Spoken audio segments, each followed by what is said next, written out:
오직 믿음. 마르틴 루터. 로마서 1장 16절에서 17절 말씀입니다.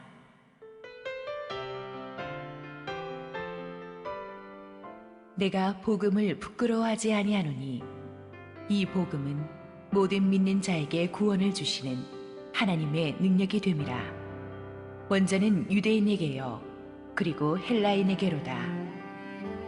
복음에는 하나님의 의가 나타나서 믿음으로 믿음에 이르게 하나니 기록된 바 오직 의인은 믿음으로 말미암아 살리라 함과 같으니라. 할렐루야. 우리 하나님께 감사와 영광의 박수 올려드리겠습니다. 축복된 주일 예배 오신 여러분 모두에게 하나님의 축복이 넘치도록 임하기를 소원합니다. 오늘 또 우리 종교개혁 500주년 기념 주제 설교, 우리 또 두 번째 시간입니다. 우리 마틴 루터에 대한 강의 설교를 또 시작하기 전에 우리 함께 기도하겠습니다. 사랑의 하나님, 은혜를 감사합니다. 오늘도 부족한 종을 하나님의 영광 뒤에 감추시옵고 우리 성도들에게 꼭 필요한 하나님의 마음을, 말씀을 전해 주시옵소서. 예수님 이름으로 기도했습니다. 아멘. 중세 가톨릭 교회가 이 세상과 야합하면서 심각하게 타락하는 가운데서도 그나마 초대교회 그 사도들의 순수성을 지키려는, 사도행전적 교회를 지키려는 시도가 계속되었는데 그것이 바로 수도주의, 모나스티시즘입니다. 제국의 핍박이 끝나면서 순교자의 시대가 지나갔다고 느낀 많은 사람들은 그 대안으로 수도자의 삶을 택했습니다. 그들은 수도주의를 날마다 순교하는 것이라고 불렀습니다. 특별히 교회가 세속화되기 시작하면서 이 교회의 세속화의 염증을 느낀 사람들이 더욱 많이 수도원으로 몰려들었죠. 베네딕트나 또 토마스 캠피스 같은 기독교사의 길이 남을 경건한 인물들이 이 수도주의에서, 중세 수도원에서 배출되었습니다. 수도원에서는 청빈과 겸손 그리고 묵상하는 삶을 강조했으며, 또 중세기 1000년 동안에 그 지식 문명이 다 초토화되어 버렸을 때 수도원 수사들은 그래도 신실하게 성경 사본과 기독교 고전 등을 이렇게 필사해서 보관했습니다. 이런 수도원의 문서 정리 시스템이 아주 체계화되었고 탁월했기 때문에 이 시스템이 현대 서구 대학 도서관들의 장소 보관 시스템이 되었습니다. 성경 사본이 종교개혁 시대까지 살아남을 수 있었던 것은 바로 이 수도원 수사들의 수고 덕분이었습니다. 종교개혁의 서막을 장식했던 마르틴 루터는 바로 이 수도원 문화에서 배출된 인물입니다. 자, 여러분, 이 배너의 사진을 보시면 이 세 분이 이 종교개혁의 트로이카 삼두마차입니다. 이쪽이 마르틴 루터, 주잉글리, 칼빈, 이 세 사람을 가리켜 종교개혁의 삼두마차라고 하는데, 이 중에서 가장 먼저 종교개혁의 서막을 연 분이 바로 마르틴 루터입니다. 이분들의 사진을 보면서 여러분은 결코 사람의 외모를 가지고 그 사람의 영적인 인물의 크기를 판단해서 안 된다는 것을 알 수가 있죠. 마틴 루터는 1483년 독일의 한 부유한 광산주의 아들로 태어났습니다. 원래 법률을 공부하던 법학도였는데 어느 날 친구와 함께 그가 22살 되던 해에 스토테른하임이라는 촌락으로 걸어가다가 폭풍우를 만났습니다. 천둥번개가 치면서 그만 앞서가던 친구가 즉사합니다. 너무 놀란 루터가 벌벌 떨면서 엎드려서 이렇게 말했습니다. 성 안나시여 살려주시옵소서. 살려주시면 제가 수도원 수도사가 되겠습니다. 그렇게 해서 살아난 그는 2주 후에 실제로 어거스틴 수도원의 사제가 되죠. 루터는 굉장히 고지식하고 순진한 사람이었던 모양입니다. 수도원 수사들이 있었지만은 세상에 죄 없는 사람은 없잖아요. 그래서 대부분 이렇게 대충 타협하고 넘어가는 경우가 많았는데도 루터는 자기의 죄 문제로 심각하게 고민을 했습니다. 철저하게 수도원의 법규를 고지식하게 다 지키면서 자신을 자학하면서 수련하고 선행을 하고 죄 고백을 하면서 자기를 구원해보고자 노력했습니다. 금식하고 기도하고 노동하고 어떨 때는 겨울에 담요만 덮어쓰고 3일씩 금식하며 덜덜 떨면서 하나님의 영광 앞에 자신을 의롭게 만들어 보려고 노력했지만 갈수록 죄책감만 증폭되고 잘 되지를 않았어요. 자기가 필사적으로 금식하고 기도하고 수련해도 이 죄책감에서 벗어날 길이 없었던 그는 툭하면 선임사제에게 가서 고해성사를 했습니다. 너무나 사소한 일까지도 다 가지고 가서 고해성사를 하니까 이 선임사제가 제일 싫어하는 게 출근해서 루터가 자기한테 고해성사 오는 거였어요. 어느 날은 선임이 짜증을 내면서 말했습니다. 제발 나가서 제대로 된 죄를 하나라도 짓고 와서 그때 다시 나에게 고해성사를 하라고 했습니다. 그래도 또 오니까 선임이 루터에게 말했습니다. 제발 나에게 그만 오고 하나님을 한번 사랑해보라. 그랬더니 루터가 말했습니다. 난 하나님을 싫어해요. 루터는 그 당시 자신의 일기에 이렇게 썼습니다. 나는 죄인들을 벌하시는 의로운 하나님을 은밀하게 증오했다. 드러내지는 않았지만 나는 하나님에게 화가 나 있었다.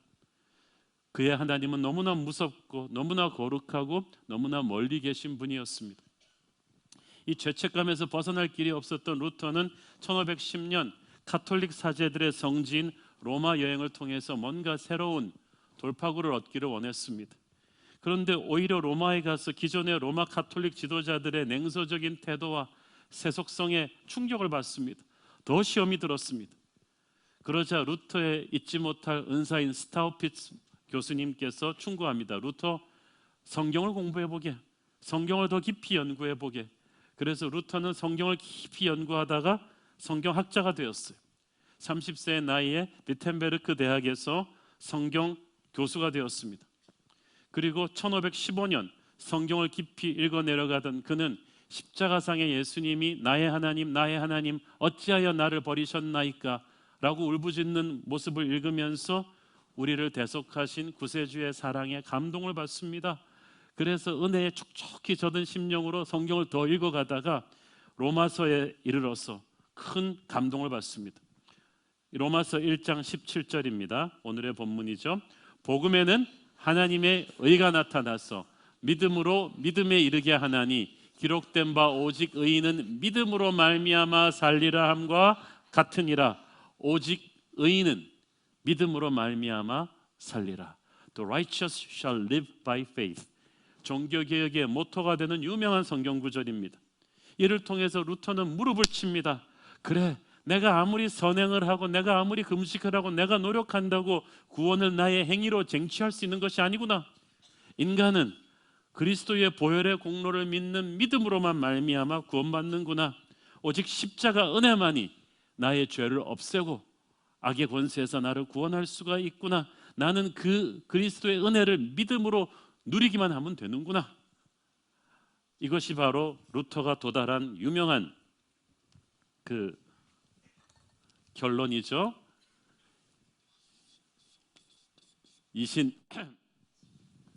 이신득이, 그러니까 righteousness by faith. 그래서 오직 믿음, 오직 은혜. 우리는 오직 믿음으로, 오직 은혜로 구원받는다는 이 교리에 도달합니다. 이것은 로마 가톨릭 교회가 그동안 1000년 동안 가르쳐온 구원론에 도전하는 것이었습니다. 루터는 오직 믿음으로 구원에 이른다고 했는데 가톨릭은 이때까지 어떻게 가르쳤냐 하면 믿음 플러스 선행을 해야 구원에 이른다고 가르쳤어요. 그러면 가톨릭이 말하는 선행은 뭐냐? 진짜 착한 일이에요. 이웃을 구제하고 이렇게 헌금하고 하는 착한 일이고, 또 하나는 교회가 가르치는 교회 순종하고 교회 교리를 순종하는 거였어요. 세 번째가 중요한데 가톨릭 교회 7가지 성례를 충실하게 행해야만 했어요. 이것들을 다 착실하게 다 해야 선행, 믿음 플러스 선행이 되어서 구원에 이르는데 중간에 이걸 잘 못해서 교회에 노염을 사서 출교당하거나 하면은 구원을 잃어버릴 수도 있어요. 그래서 평생 이 가톨릭에서는 이 구원이 잃어버릴 수도 있기 때문에 불안해요. 왜냐하면은 구원의 베이스가 그리스도의 보혈의 공로만이 아니라 거기다가 플러스 나의 선행이 조건부기 때문에 내가 선행을 조금이라도 못하면 구원을 잃어버릴 수도 있는 불안한 거예요. 그래서 로마 가톨릭의 구원론은 철저하게 교황청의 권위에 사람들을 묶어 놓을 수가 있었는데 루터가 이게 아니다. 우리는 오직 믿음만으로 구원받는 거다라고 함으로써 이 교리를 흔들어 놓은 거예요.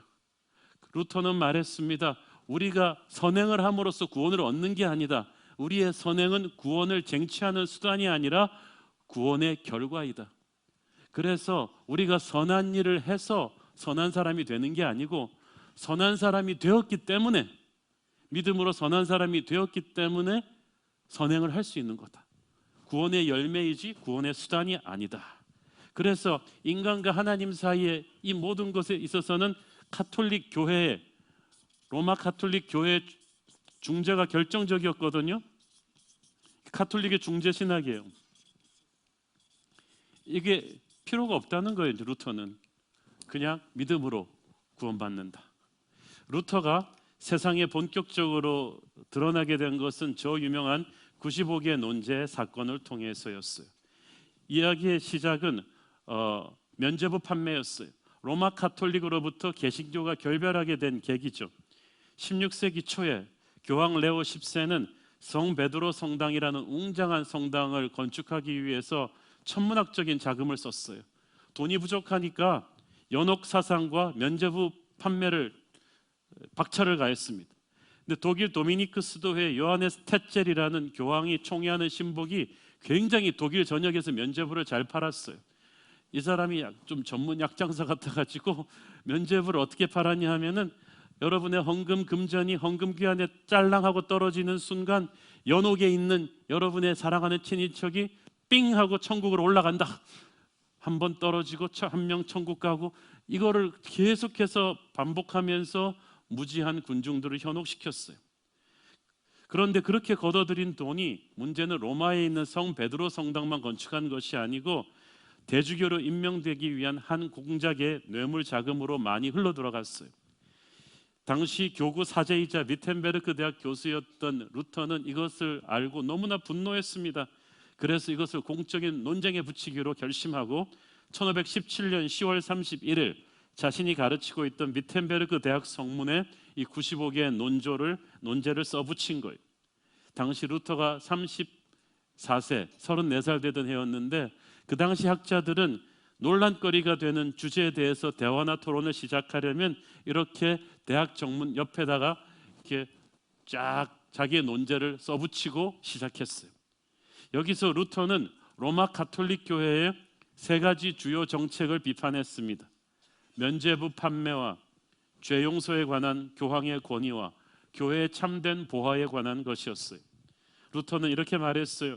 교황은 어떤 죄든지 사할 능력이 없다. 그러므로 교회의 면죄로서 인간의 죄가 없어지거나 모든 형벌로부터 구원받을 수 있다고 선전하는 면죄부 신학은 잘못된 것이다.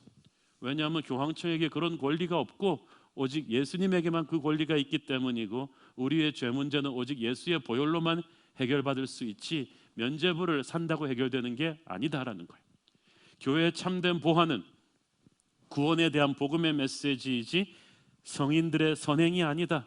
교황은 연옥에서 영혼들을 놓아줄 파워가 없으며 그런 파워가 있다고 해도 사랑으로 공짜로 베풀어야 할 것이다.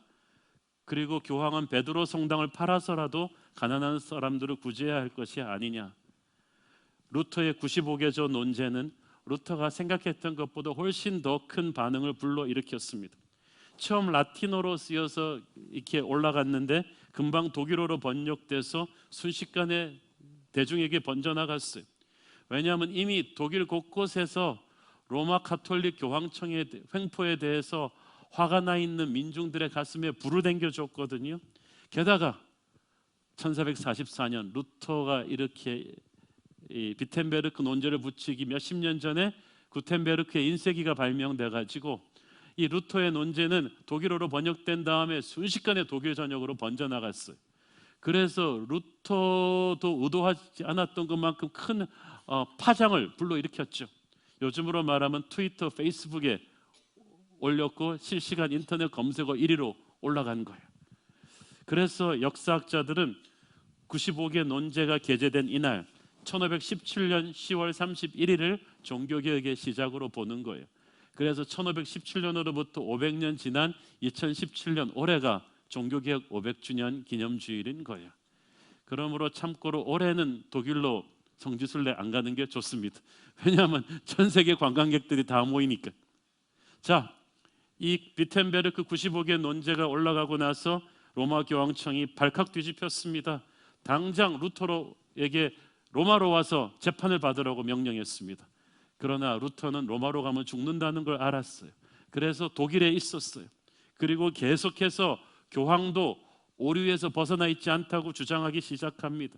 사실 루터는 처음에는 교황이 이 사실에 대해서 정확하게 모르고 중간에 교황청의 중간 리더들이 부패하다고 생각했는데 그게 아니었던 거예요.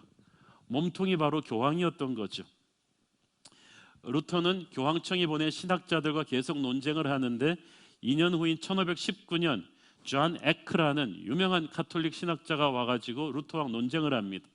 이 신학자의 의도는 그거였어요. 어떻게든 루터를 논리적으로 잘 몰아넣어서 100년 전에 이단으로 순교했던 얀 후스랑 똑같은 주장을 루터가 하게끔 만드는 거였어요. 그래서 에크의 아주 간교한 그 토론 실력에 넘어가서 루터가 얀 후스와 똑같은 주장을 하게 되었어요. 그리고 루터가 말했습니다. 공의해도 실수할 수 있다. 교황청이 믿음의 군관을 세울 수는 없다. 믿음의 토대는 오직 성경 말씀으로만 세워져야 한다. 이것이 바로 마틴 루터 신학의 마지막 축인 오직 말씀.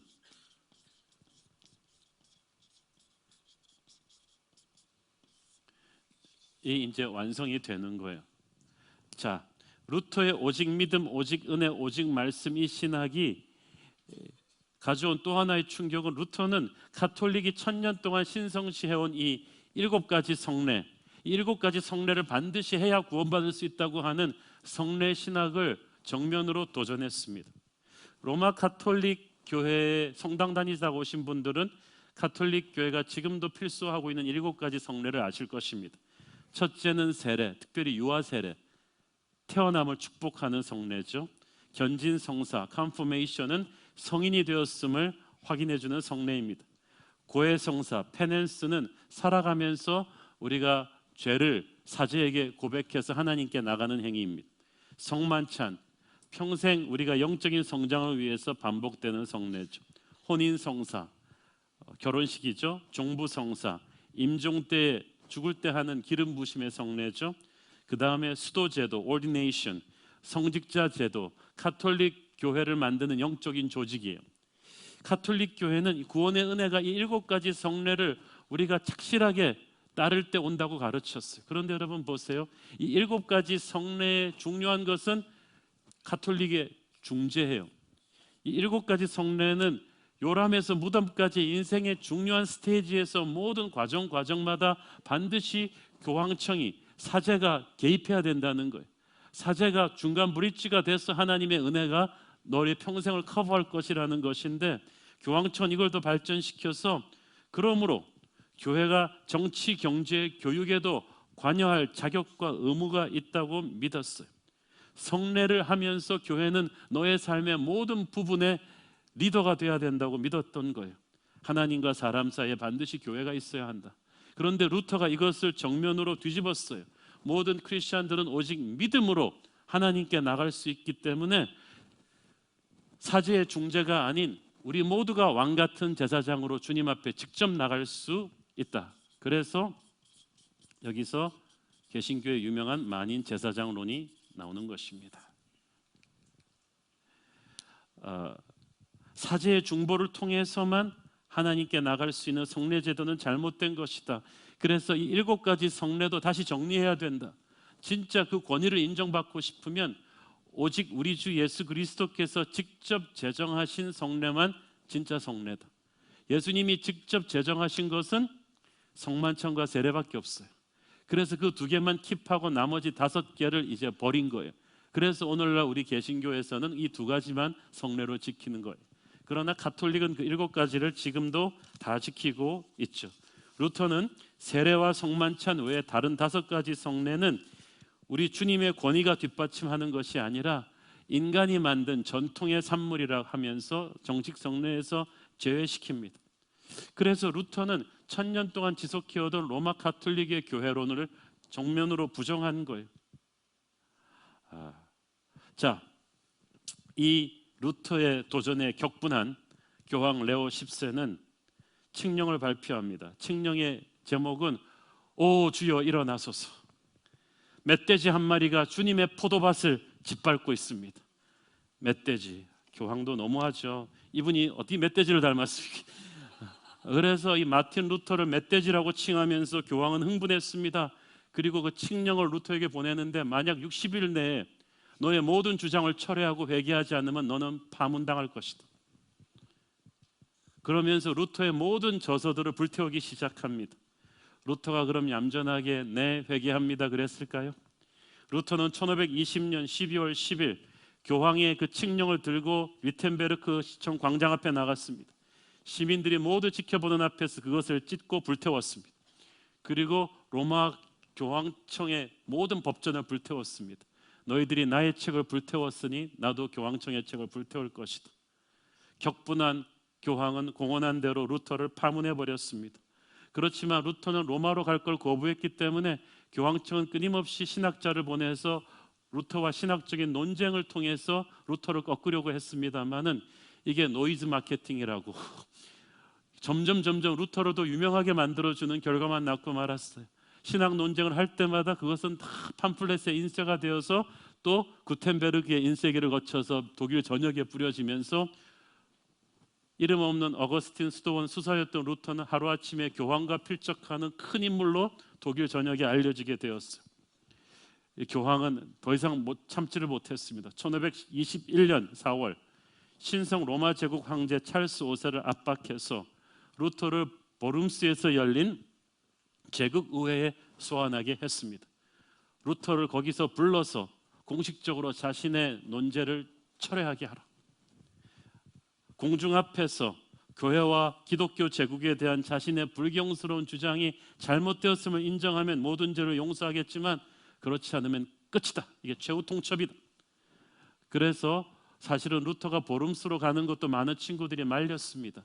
100년 전에 얀 후스처럼 잡혀서 순교당할까 봐. 그래서 이 신성 로마 제국의 찰스 황제는 루터의 신변 안전을 약속한다. 보름스에 있을 동안은 약속한다고 했어요. 루터는 보름스로 갔어요. 그리고 하루를 기도한 끝에 재판정에 나가서 담대하게 선포합니다. 나의 양심은 하나님의 말씀에 사로잡힌 바 되었다. 나는 나의 주장을 철회할 수도 없으며 하지도 않겠다. 왜냐하면 하나님의 말씀에 사로잡힌 내 양심에 불복하는 일은 옳은 일이 아니기 때문이다. 안전한 일도 아니기 때문이다. 그러므로 하나님이여 나를 도우소서. 아멘. 교황은 로마 제국 황제에게 루터를 화형시키라고 펄펄 뛰었지만 황제는 거기까지는 가지 않고 루터의 저작들이 불법이며 앞으로 루터는 제국과 교황청으로부터 파문당했으니 루터를 도와주는 모든 사람들도 함께 단죄될 것이라고 선언했습니다. 이제 루터에게는 절대절명의 위기가 닥쳤어요. 황제는 약속대로 보름스에서는 신변 안전을 보장했지만 이제 제국과 교황청이 파문시킨 이 루터는 돌아가는 길이 더 문제였어요. 이 결정은 제국의 누구든지 루터를 마음대로 죽여도 괜찮다는 허락이나 다름없었기 때문이죠. 돌아가는 길에 가톨릭이 보낸 자객들과 또 제국이 보낸 자객들이 언제 루터를 죽일지 모르는 살벌한 상황이 되어버렸는데 루터는 할 수 없이 집으로 돌아가야만 했습니다. 그러나 하나님은 기적같이 루터를 보호하셨습니다. 교황과 황제가 루터를 단죄해서 루터의 목숨이 위태로운 가운데 루터가 돌아가고 있다는 것을 안 한 인물이 있었는데 바로 그 지역 작센 지역의 군주 현명한 프레데릭이었습니다. 루터의 보호자이기도 했던 그는 집으로 돌아가는 루터를 가톨릭의 자객들이 죽이기 위해서 달려든다는 것을 간파하고 자기의 신복 기사들을 급파해서 가톨릭 자객들이 루터를 잡기 직전에 루터를 납치합니다. 그래서 루터는 누구한테 납치됐는지도 몰랐어요. 가면을 확 씌우고 그대로 마차에 집어던져진 채로 어딘가로 끌려가 버렸습니다. 그래서 독일의 높은 고산지대에 위치한 아이젠하우의 발트부르크 성으로 데려간 것입니다. 지난번 종교개혁 종지순례 가서 제가 찍은 것입니다. 잘 찍지 않았습니까? 오늘 쓰려고 찍어왔습니다.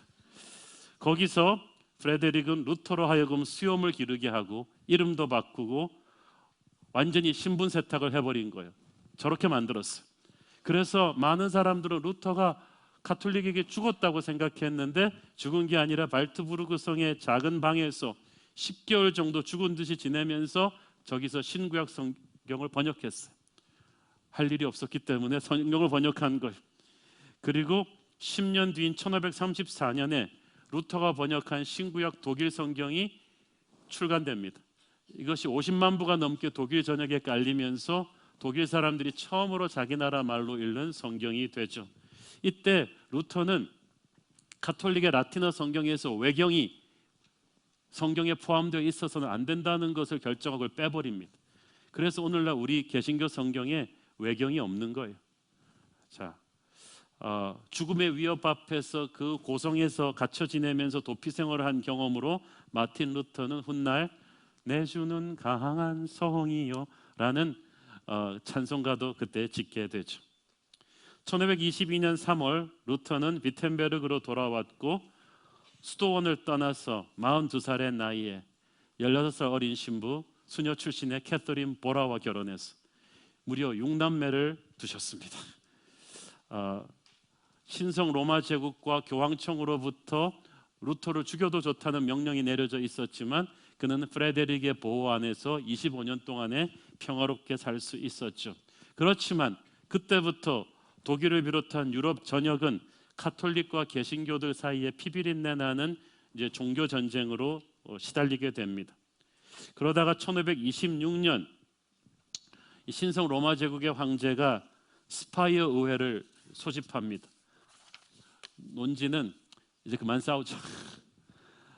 그래서 그냥 각 영토의 영주들이 그 사람의 종교에 따라서 그 영토의 종교를 결정해 주게 하자. 루터교 영주가 있으면 그 동네 사람들은 다 루터교 믿어라.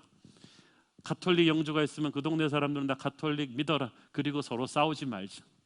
그런데 신성 로마 제국 황제가 이 스파이어 의회에 이걸 주장한 것은 진짜 평화를 원해서가 아니라 속내로는 그냥 루터교를 다 몰아내고 싶었지만 이 지금 신성 로마 제국 서쪽으로는 프랑스군이 동쪽으로는 오트만 모슬람군이 언제 쳐들어올지 모르는 상황이었기 때문에 이 내전이 길게 되는 걸 감당할 수가 없었어요. 그래서 잠시 평화한 건데 이 평화하는 사이에 덴마크, 스웨덴 전부 다 루터교로 다 넘어가 버렸어. 그러니까 이 신성 로마 제국 황제랑 교황청이 가만 보니까 이게 안 되겠거든요. 그래서 2차 스파이어 의회를 또 소집했어요. 1529년 3년 뒤에. 논지가 뭐겠어요? 3년 전에 결정 취소. 아니다. 독일 내의 모든 영주들은 가톨릭에 순응해야 된다. 그랬더니 루터교 영주들이 화가 난 거예요. 왜 이렇게 말 바꾸기를 하냐? 그러면서 교황청과 황제의 결정에 항거하고 나온 이 사람들의 이름을 프로테스탄트, 항거하는 사람들. 그래서 이 프로테스탄트라는 영어 그 말이 훗날 개신교를 상징하는 말로 쓰이게 된 것입니다. 자, 여기서 잠깐 우리가 숨고르기를 합시다. 루터가 신성 로마 제국 황제와 이 교황청의 무서운 칼날을 피해서 살아남을 수 있었던 이 이유가 있어요. 왜냐하면 그냥 하나님의 은혜라 그러면은 우리가 조금 역사를 보면서 은혜가 그럼 구체적으로 어떻게 왔는가? 하나님께서 아주 절묘하게 역사의 바람을 일으키셔서 루터를 보호하셨습니다. 자, 지난주에 우리가 배웠듯이 1517년에 우리 종교개혁이 시작되었는데 그래서 이 16세기가 종교개혁이 본격적으로 시작된 데인데 그 전에 15세기 그리고 14세기가 굉장히 중요한 일들이 일어나요. 14세기 중반에 유럽의 흑사병이 터집니다. 이 흑사병을 통해서 유럽 인구의 3분의 1이 죽습니다. 아주 끔찍한 일이 벌어지는 거죠. 이 흑사병을 통해서 이 유럽 인구의 3분의 1이 죽어나가는 이 끔찍한 상황 속에서 신성 로마 제국이 아무것도 못합니다. 교황청이 아무것도 못합니다. 그러면 그때 뭔가 한 사람들이 누구냐 하면 지역 영주들이에요. 지역 영주들이 발벗고 나가서 이 백성들의 삶을 돌보기 시작하는 거예요. 그런데 이 지역 영주들이 제일 싫어한 게 누구냐 하면은 하는 건 없으면서 세금만 받아 챙기려고 하는 거대한 신성 로마 제국, 그 당시 유럽 전역을 장악하고 있던 신성 로마 제국과 그들과 정교 유착되어 있던 교황청이었어요.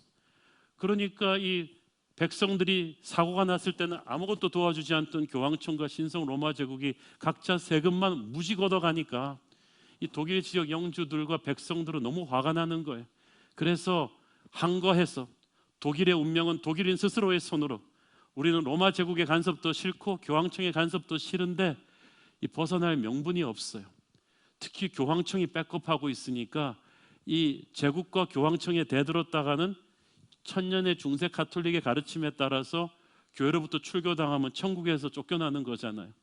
그러면 무지한 백성들은 그렇게 쫓겨나면서까지 로마 제국과 교황청에 항거하고 싶지는 않아요. 그런데 마틴 루터가 기가 막힌 신학적 명분을 제공해 줬어요. 로마 교황청의 중재가 필요 없대. 우리는 오직 믿음으로 하나님께 나갈 수 있대. 그러므로 로마 교황청이 잘못 가르친 거야. 그들이 부패한 인본주의적 교회론을 잘못 가르친 거야. 야, 이 얘기를 듣는 순간 독일의 영주들은 환호성을 질렀죠. 그래, 바로 이거야. 그러니까 그 다음부터 루터가 보물단 이제 얘를 지켜야 돼. 이 사람이야말로 그리고 민중들에게 성경을 읽게 해서 가톨릭의 부패를 고발하고 신성 로마 제국에 항거할 수 있는 완전한 신학적 정치적 명분을 줬단 말이에요. 그래서 아까 말씀드린 현명한 프레드릭도 그런 독일 영주들 중에 하나였던 거죠. 또 하나는 흑사병으로 인해서 일어난 중산층 상인들의 급부상입니다. 흑사병이 일어나기 전까지만 해도 유럽은 농경사회의 중심이었어요. 농경사회는 이 농노들에게 땅을 준 지주들이 잡고 있었는데 이 지주들이 바로 로마 가톨릭 교황청의 돈줄이었어요. 서로 이렇게 상부상조하고 있었는데 흑사병으로 인해서 기름진 농토 다 잃어버리고 막 마을의 인구가 격감하면서 사람들이 장사 쪽으로 눈을 돌린 거예요. 그래서 15세기 중반부터는 새로운 형태의 경제가 유럽에 활성화됐는데 동방과 서방의 교역이 활발해지면서 마르코 폴로 아시죠? 새로운 상업 루트가 개척된 거예요. 이제는 인구가 밀집된 그 도시에서 상인들과 금융인, 전문 장인들이 모여 사는 그런 큰 도시와 마을들이 형성되기 시작했어요. 이제부터 거기에 돈이 몰린 거예요. 돈이 몰리니까 신성 로마 제국과 교황청이 거기다 눈독을 들이는데 상인들은 장사를 하면서 외부의 정보와 지식이 들어온 사람들이에요. 무지한 농민들처럼 막 끌려다니지 않아요. 그래서 항거하기 시작했어요. 그래서 로마 제국과 교황청에 대한 부당한 세금 수납에 반발하는 상인들과 독립을 원하는 민족국가 영주들의 뜻이 맞아가지고 이들이 또 루터와 개신교를 옹호하는 세력이 된 거죠. 세 번째가 르네상스입니다. 15세기 중반에 이제 르네상스라는 엄청난 예술 대폭발이 이태리 피렌체의 지방을 중심으로 일어나는데, 이거는 르네상스라는 말은 rebirth, 다시 태어난다는 뜻이죠. 1000년 동안 중세기의 그 신성 로마 제국과 교황청이 억누르고 있던 전통과 지적인 권위를 걷어내고 고대 그리스와 로마의 그 문명을 새로 재발견하죠. 그래서 고대 그리스어, 히브리어, 라틴어를 다시 연구하고 그때 자료들을 다시 번역해서 지식인 예술에 다 활용하자는 그 운동이 폭발하기 시작합니다. 그리고 1444년에 구텐베르크의 인쇄기가 나오면서 이 르네상스 학자들의 고전 연구와 이런 지적 활동들이 막 번역돼서 또 대량 출판돼서 유럽 전역에 퍼지기 시작합니다. 이 토양을 딛고 루터의 종교개혁과 독일어 성서개혁 번역이 나온 거예요. 그러니까 하나님께서 종교개혁 일어나기 벌써 100여 년 전부터 유럽의 이 루터교와 이 개신교의 바람이 일어날 수 있도록 준비를 시켜주셨던 거예요. 역사의 주관자이신 하나님의 섭리가 놀랍지 않습니까? 자, 루터는 그때까지 사람들의 가슴을 억누르고 있던 네 가지 중요한 이 질문에 대해서 회답을 제시했고, 이들을 하나하나 살펴보면 오늘날까지도 개신교 신학이 루터에게 얼마나 큰 빚을 지고 있는지를 알 수가 있습니다. 첫째, 인간은 어떻게 구원받는가? 가톨릭은 행위를 강조했어요. 선행을 해야 된다. 7가지 성례를 해야 된다. 그러고도 구원을 보장할 수가 없다. 그러나 루터는 오직 그리스도의 은혜를 믿는 믿음으로 우리는 구원받기 때문에 우리의 행위가 구원의 조건이 아니기 때문에 이 구원을 잃어버릴 수는 없다고 가르쳤어요. 그러므로 하나님의 은혜를 사람에게 중지해 주는 면죄부나 속죄, 가톨릭의 여러 가지 성례들은 의미가 없다는 거예요. 루터가 아니었다면 우리는 지금 다 그거 하고 있을 거예요. 두 번째, 종교적인 권위는 어디서 오는가? 눈에 보이는 로마 가톨릭 교황청이 아니라 성경에 근거한 하나님의 말씀이다. 인간의 전통은 필수적이지 않다. 그래서 이 권위를 위해서 우리는 자기 나라 말로 번역된 성경책을 모든 성도들의 손에 쥐어주는 것이다. 예배도 그래서 가톨릭 미사처럼 라틴어로 드리는 것이 아니라 그 나라 사람들의 언어로 드려진다. 모든 사람은 중재자 없이 하나님께 나갈 수 있다. 그래서 루터가 아니었다면 로마 가톨릭 교회 성당 예배는요, 이 미사, 이 성만찬단을 중심으로 돼 있어요. 라틴어로 모든 걸 진행합니다. 우리가 지금 그러고 있었을 거예요. 그런데 이제 성만찬단이 아니라 하나님의 말씀이 있는 강단이 예배당의 중심에 놓이게 되고, 그리고 성례가 아닌 하나님의 말씀 선포가 예배의 핵이 되고, 모든 사람이 중재자 없이 하나님께 나가서 다 직접 기도할 수 있는, 안 그러면 여러분이 다 저한테 와가지고 하나님은 고해성사를 하셔야 돼요. 그게 아니고 본인이 직접 왕 같은 제사장이 되어 주님께 기도하고 말씀으로 은혜 받을 수 있게 되었다는 거예요. 세 번째, 교회란 무엇인가? 사람들이 교황청의 권위에 도전했다고 해서 루터가 마치 반교회주의자인 것처럼 생각하는데 그렇지 않아요. 루터는 가톨릭 교황청의 부패한 리더십에 항거하긴 했지만 크리스천의 삶은 반드시 이 신자들의 공동체 안에서 이루어져야 된다고 믿었어요. 그래서 루터는 항상 교회 공동체를 Mother Church, 어머니 교회라고 불렀어요. 루터에 의하면 교회는 로마 가톨릭이 말하는 수직적인 성직자 계급 조직이 아니고 그리스도를 믿는 신자들의 공동체이다라고 했어요. 교회 안에서 우리 모든 지체들은 서로를 목양해 줘야 된다고 가르쳤습니다. 늘 서로를 위해서 기도해주고 사랑해주고 인도해주는, We have to be a minister to each other. 우리가 서로에게 성직자가 되어줘야 한다.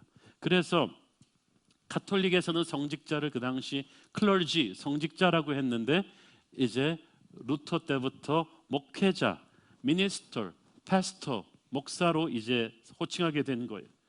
개신교 교육자들은 결혼을 하고 이제 가정을 가지게 되었어요. 네 번째로, 크리스천의 삶의 핵심은 무엇인가? 가톨릭에서는 성직이 가장 거룩한 부르심이라고 했지만 루터는 어떤 분야이든 간에 하나님의 사람이 하는 일이 다 거룩하다고 했어요. 성직이건 세상의 직업이건 어느 것이든 상관없이 다 거룩하고 중요한 일이라고 했습니다. 모든 성도는 성직자든 평신자든 상관없이 다 주님의 일 앞에 있어서 평등하다. 왜냐하면 우리 모두 똑같은 자격과 방법으로 주님 앞에 나가기 때문이다. 성직자와 평신도의 차이는 그러므로 누구 일이 더 거룩하냐가 아니고 각자에게 주어진 은사와 열정이 다를 뿐이라고 가르쳤어요. 성직자가 말씀을 전하는 부르심이라면 이 평신도는 집을 짓고 그림을 그리고 물건을 만들고 음악을 연주하는 부르심을 받았다. 그러므로 어떤 일이 다른 일보다 더 거룩한 것이 아니다. 엎드려 마룻바닥을 닦는 하녀도 보좌에 앉아있는 교황과 똑같이 하나님의 뜻 안에 있는 사람이다 라고 가르쳤어요. 지금은 우리가 당연시 여기고 있는 이 개신교 신학이 이 마틴 루터의 손에 의해서 그 틀이 놓여지게 된 것이죠. 종교개혁의 신호탄을 쏘아 올린 마틴 루터, 그는 사실 아주 소심하고 평범한 독일의 한 수도사였을 뿐입니다. 그러나 하나님의 손에 붙들리니까 저 무서운 천년의 로마 가톨릭의 아성을 뒤흔드는 놀라운 역사가 그를 통해 이루어지지 않습니까? 지금도 그래서 루터가 활약했던 비텐베르크 시청 앞에 가보면 이 봄에는 이 지구본 하나가 놓여 있어요. 저 큰 지구본 있죠? 그것은 비텐베르크에 시작된 이 종교개혁이 전 세계 역사를 바꾸는, 지구를 바꾸는 놀라운 그 폭풍의 핵심이었다는 것을 보여주는 것입니다. 루터가 주창한 오직 믿음, 오직 은혜, 오직 말씀은 오늘날도 교회를 새롭게 하고자 하는, 사도행전적 교회 정신으로 돌아가고자 하는 모든 성도들이 붙들어야 할 영적 기본기인 줄로 믿습니다. 기도하겠습니다. 사랑하는 아버지, 은혜를 감사합니다. 우리가 당연시 여기고 있는 우리의 이 오직 믿음, 오직 은혜, 오직 말씀의 이 신학이 그냥 공짜로 주어진 것이 아님을 알겠습니다. 그 어둡고 캄캄하던 시절, 죽음의 위협과 싸우면서 이 믿음의 신학을 앞세웠던 루터의 그 정신을 우리도 본받게 하여 주옵소서. 오직 믿음으로, 오직 믿음으로 일어나는 우리가 되게 하여 주옵소서. 예수님 이름으로 기도했습니다. 아멘.